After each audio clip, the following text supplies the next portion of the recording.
Le jury de la finale du concours Jeune Reporter francophone 2025 s'est réuni l'après-midi du 22 octobre au siège du journal Le Courrier du Vietnam, 79 rue Lý Thường Kiệt, Hanoï, afin de sélectionner les meilleures œuvres. Placée sous le thème « Je m'éduque, donc j'agis », l'édition 2025 visait à créer un forum permettant aux jeunes francophones d'exprimer leurs idées et leurs points de vue sur le rôle fondamental de l'éducation dans la formation de citoyens conscients, engagés et responsables, capables de bâtir des sociétés plus justes, solidaires et durables. Le concours met en valeur leur engagement, leur créativité rédactionnelle et leur capacité à illustrer la vitalité de la langue française. Lors de la réunion finale, les membres du jury ont unanimement salué la progression du niveau général des finalistes. Ils ont décidé d'attribuer 14 prix aux candidats et groupes de candidats. Depuis sa création en 2016, le concours d'écriture journalistique Jeune Reporter francophone est devenu un rendez-vous incontournable pour les Vietnamiens et étrangers francophones âgés de 18 à 35 ans. Il offre un espace stimulant aux participants, leur permettant d'exprimer leur talent et de se distinguer par leurs compétences rédactionnelles dans la langue de Molière. Il s'agissait de la 10e année consécutive que le Courrier du Vietnam, en collaboration avec l'Organisation internationale de la francophonie, organisait ce concours. Cette édition a enregistré un chiffre record, 155 productions présentées par des candidats et groupes de candidats. La cérémonie de remise des prix aura lieu le 7 novembre prochain à Hanoï.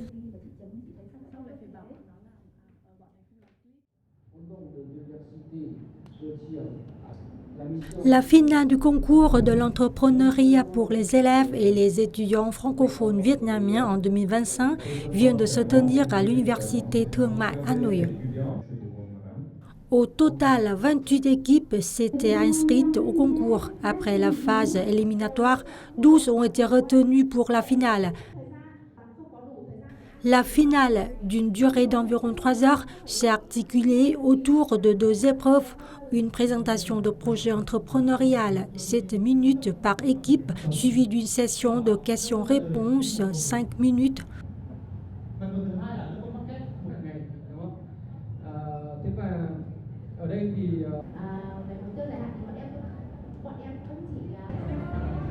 Devant les 11 équipes en compétition, l'équipe Les Racines d'Espoir de l'Université Thương Mại a remporté le premier prix avec le projet Savon là, un savon en papier conçu à partir de matériaux naturels, respectueux de l'environnement et entièrement biodégradable. Le deuxième prix a récompensé 2 équipes. La première, Le Peu, de l'Institut Polytechnique de Hanoï, avec le projet Le Peu, le patrimoine éthique vivant. Et la seconde, Pantachan, de l'École supérieure de commerce extérieur de Hanoï, avec le projet Éveil culturel.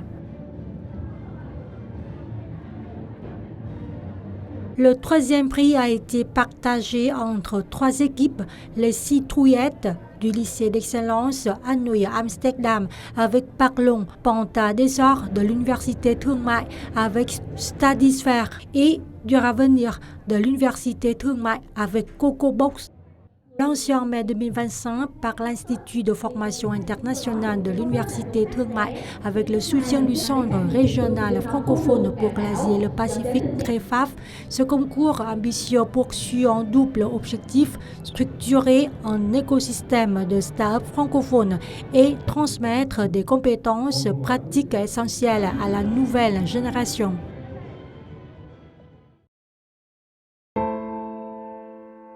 Les 25 et 26 octobre, la capitale vietnamienne accueillera la cérémonie d'ouverture à la signature de la Convention des Nations Unies sur la prévention et la lutte contre la cybercriminalité, plus connue sous le nom de Convention de Hanoï.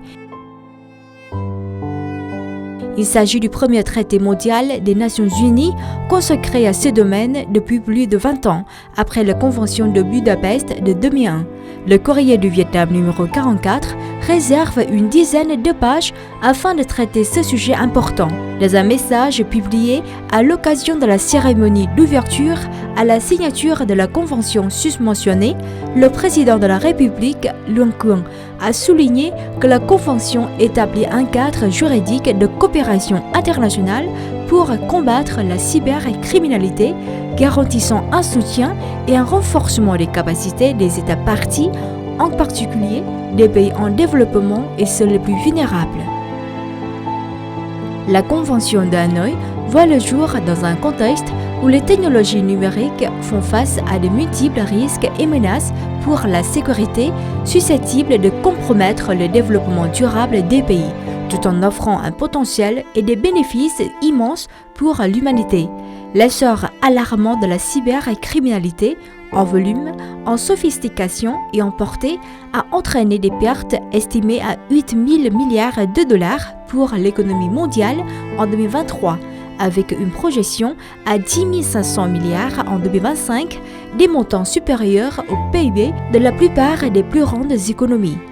Dans ce contexte, la Convention de Hanoï contribue à établir un cadre juridique global répondant à l'urgence d'une coopération internationale renforcée afin de promouvoir l'état de droit dans le cyberespace. Le choix des Nations Unies d'organiser en 2025 la cérémonie d'ouverture à la signature à Hanoï constitue une étape marquante de la diplomatie multilatérale du Vietnam et de près d'un demi-siècle de partenariat Vietnam-ONU. C'est la première fois qu'un lieu au Vietnam est associé au nom d'un traité multilatéral mondial dans un domaine au cœur des préoccupations internationales. Cette décision reflète le statut et le prestige internationaux grandissants du pays, ainsi que sa contribution active, responsable et substantielle tout au long du processus de négociation. Dans ce numéro, le Courrier du Vietnam a publié les opinions des experts vietnamiens et étrangers autour de cet grand événement.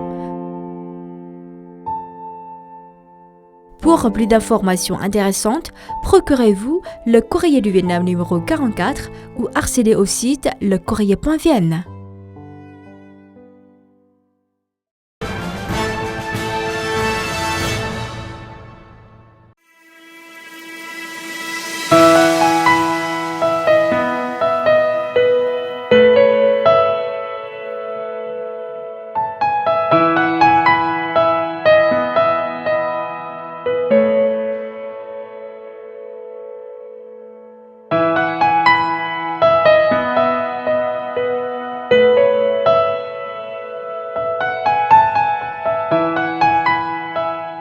Depuis sa mise en service le 6 septembre 2025, le train du patrimoine culturel des 5 portes, ou The Hanoi Train, fait sensation.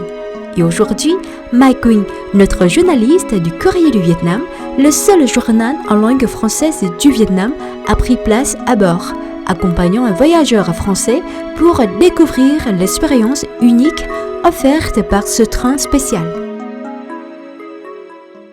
Bonjour à toutes et à tous. Aujourd'hui, nous embarquons à bord du train des 5 portes, une expérience culturelle unique à la découverte du Kinh Bắc.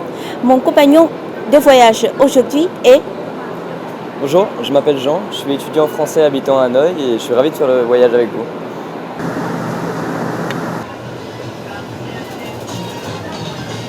L'opéra de Hanoï. Từng Việt sắc đường ray đều thấm đẫm bao câu chuyện của Hà Nội. Regarde, le Courrier du Vietnam vient de publier un article sur ce train. Merci.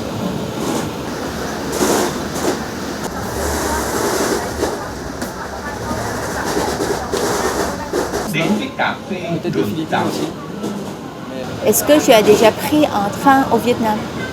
Alors non, c'est le premier train que je prends et c'est très impressionnant, surtout d'être aussi proche de la ville.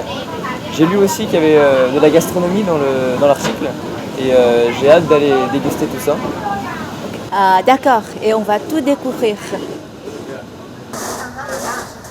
Aujourd'hui, les voyageurs sont invités à une dégustation incontournable, celle du socom, ce fameux riz gluant à la jaune graine de riz. C'est la gourmandise la plus prisée et la plus attendue des automnes à Hanoï. quel est le goût du com? Ça change du riz traditionnel, mais c'est très goûteux. C'est très bon d'œil. Je n'avais encore jamais goûté, donc c'est très bon. Bien sûr, mais ma mère va venir ici à Hanoï, donc pourquoi pas lui faire goûter. Le lancement de The Hanoi Train a coïncidé avec l'ambiance festive des grands événements nationaux, notamment le 80e anniversaire de la fête nationale du Vietnam, 2 septembre 1945, 2 septembre 2025. Plus qu'un simple moyen de transport, The Hanoi Train offre aux passagers une occasion exceptionnelle de s'immerger sur les rails dans l'espace culturel de Hanoï et de la terre de Kinh Bắc. L'allée termine à la gare de Từ Sơn, province de Bắc Ninh, où les visiteurs pourront vivre de belles expériences historiques et culturelles.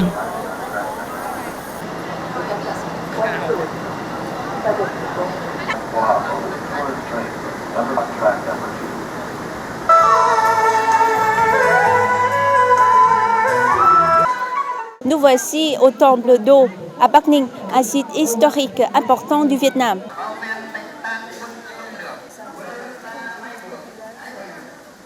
Havre de paix et de sérénité, le temple d'eau, niché au cœur du village de Dinh Bang, province de Bắc Ninh, est un haut lieu de tourisme culturel et spirituel. Ce monument a été édifié sous la dynastie des Lý du XIe au XIIIe siècle, puis repris par celle des Lê postérieures du XVe au XVIe siècle. Malgré sa valeur inestimable, le temple d'eau a été entièrement démoli en 1952. En 1989, les habitants du village de Dinh Bang ont décidé de reconstruire le temple avec la contribution des descendants des Lý ainsi que des donateurs des 4 coins du pays.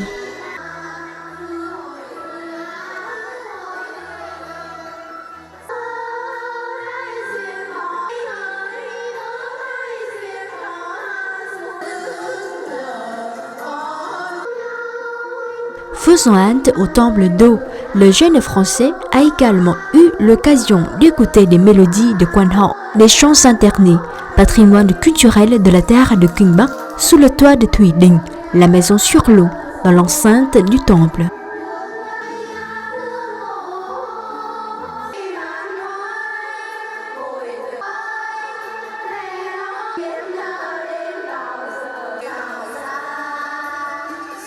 Et j'ai beau pas comprendre le vietnamien, j'ai trouvé les chants étaient très intéressants.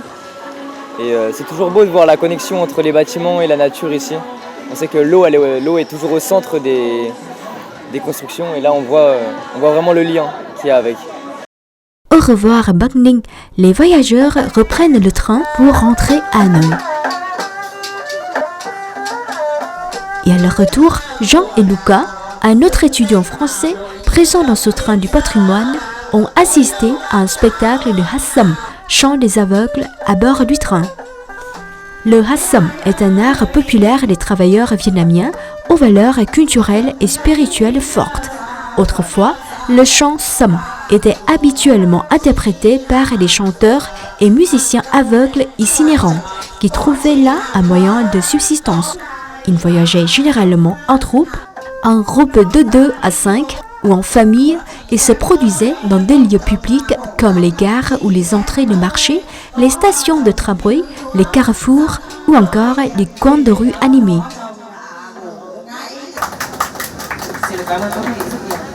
De nos jours, c'est dans ce train du patrimoine que les visiteurs peuvent profiter des mélodies originales de cet art du spectacle.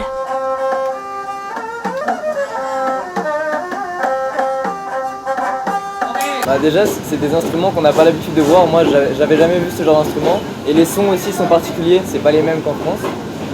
Et c'était impressionnant, c'était beau à entendre. Ça apaise. Je pense qu'il faut mémoriser les rythmes exactement. Mais sinon, c'était instructif, c'était intéressant à faire.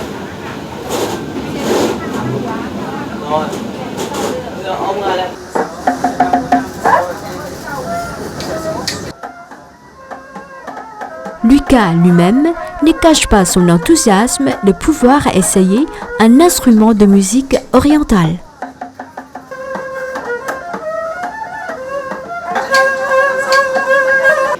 ça très intéressant, surtout la façon dont est fait l'instrument, car j'ai utilisé 2 bouts de bambou avec une baguette. Ça montre vraiment que l'instrument il est local, c'est quelque chose qui est très traditionnel. Un arrêt incontournable de ce retour est le pont Long Bien, vieux de plus de 120 ans. Son architecture ancienne, née des échanges entre le Vietnam et l'Occident, en fait un véritable témoin de l'histoire. Alors je me suis renseigné un peu sur le pont et il est surnommé la tour Eiffel horizontale au vu de sa structure métallique et je ne l'ai jamais emprunté pour le moment et j'ai hâte d'aller le découvrir.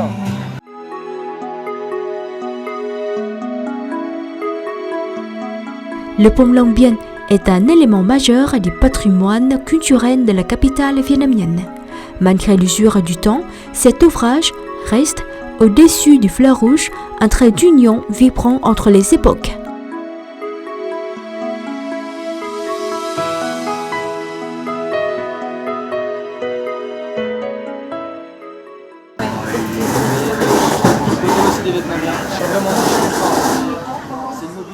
C'était impressionnant après avoir pu passer en dessous et sur les rails. J'avais jamais encore fait ça. C'était stressant aussi puisque forcément on était pas dans les meilleures conditions, mais c'était super beau.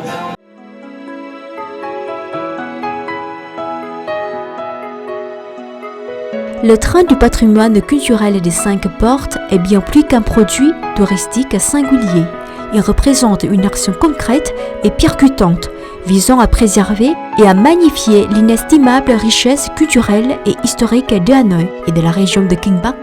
Ce projet est le fruit mûr et passionné des efforts inlassables des amoureux de la ville, résolus à sauvegarder les trésors de cette capitale millénaire tout en illustrant le dynamisme de la rénovation du secteur ferroviaire national.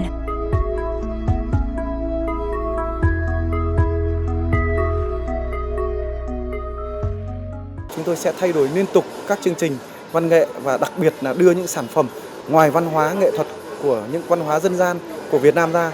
Chúng tôi sẽ đưa những sản phẩm mà đạt tiêu chuẩn ô cốp, mà đạt những cái sản phẩm mà của người Hà Nội đem lên tàu để phục vụ khách. Ví dụ như vừa rồi chúng tôi đã thể hiện là đã đưa bánh rán phố cổ Hà Nội, cốm nàng vòng và vừa rồi cũng đưa thêm một cái sản phẩm của người quan họ Bắc Ninh, đó là bánh phu thê, bánh su xê lên để phục vụ khách miễn phí trên tàu. Quelques heures à bord du train suffisent à Jean, jeune étudiant français fraîchement arrivé, pour s'immerger totalement dans l'atmosphère nostalgique et culturelle de Hanoï, grâce aux multiples activités proposées. Cette brève incursion sur les rails lui laissera, sans aucun doute, des souvenirs indélébiles, prélude à la découverte des multiples facettes fascinantes de ce pays en forme de lettre S. En un peu plus de 3 heures, nous avons exploré tant de territoires culturels et patrimoniaux avec le Courrier du Vietnam. Au revoir et à bientôt.